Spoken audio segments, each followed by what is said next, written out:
আসসালামু আলাইকুম রহমতুল্লাহি ওয়া বারাকাতুহু। ভিউয়ার্স, আশা করি সকল ভালো আছেন। তো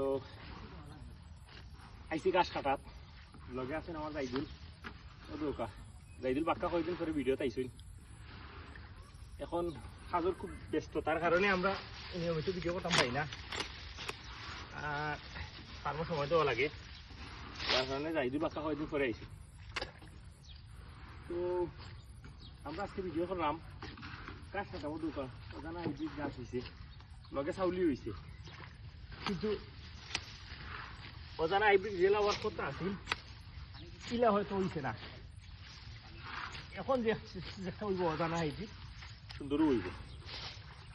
ভিডিওটা জেলা একটা উদ্দেশ্য হইল গিয়ে যারা গরু লালন পালন করা, তারা খামারি, সতর্কমূলক একটা পোস্ট বার্তা দিল আপনারা। যারা কুড়ারোগের ইঞ্জেকশন মারছি না, ভ্যাকসিন আমরা বাতা ভ্যাকসিন মারছি না, যদি অসুস্থ না হয় গরু তাড়াতাড়ি মারি দিবা। আর যদি মারই না তাহলে অসুস্থ হওয়ার সম্ভাবনা খুব বেশি। এর বাস্তব প্রমাণ হইলাম আমি কুড়ারোগের ভ্যাকসিন মারছিলাম না, রামপিক্সিনও মারছিলাম, কিন্তু আমার 60টা গরু 25টা গরু আছে, 60টা গরু কুড়ারোগ হয়ে গেছে। এখন মনে করি লোকগুলো আলাদা করছি, যদি আল্লাহ না করে খবরটি হয়ে যায় সে কিলো হইব ওকে চাই। তো সপ্তাহের মালিক আল্লাহ, এরপরেও আমরা চেষ্টা করতাম যাতে আমরা উচিল্লা করতাম যাতে গরু সুস্থ না হয়। তো আমরা যে ইয়টা গরুগুলা বাঁচি গেছে, আপনারা যদি এগুলা সময় থাকে গরু না বাঁচে তাহলে ওষুধ ভ্যাকসিন মারি দিবা। আমরা সে গাছ কাটলাম, ভিডিও দিলাম, দেখা কত পরিশ্রম করি।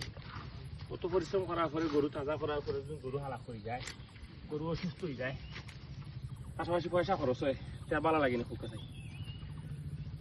তো যদি ভিডিওটা ভালো লাগে অবশ্যই শেয়ার দিবা, আমরা লগে থাকবা, আর আমরা পেজও অবশ্যই এটা ফলো দিবা, আমরা গাছ কাটলাম অজানা হাইব্রিড লগে আছে চাউলি গাছ। যাই হোক, আমরা লগে থাকা দেখতে থাকা দেখো ইনশাল্লাহ আগামীতে আর কোনো ভালো ভিডিও নিয়ে। আসসালামু আলাইকুম রহমতুল্লাহি ওয়া বারাকাতুহু।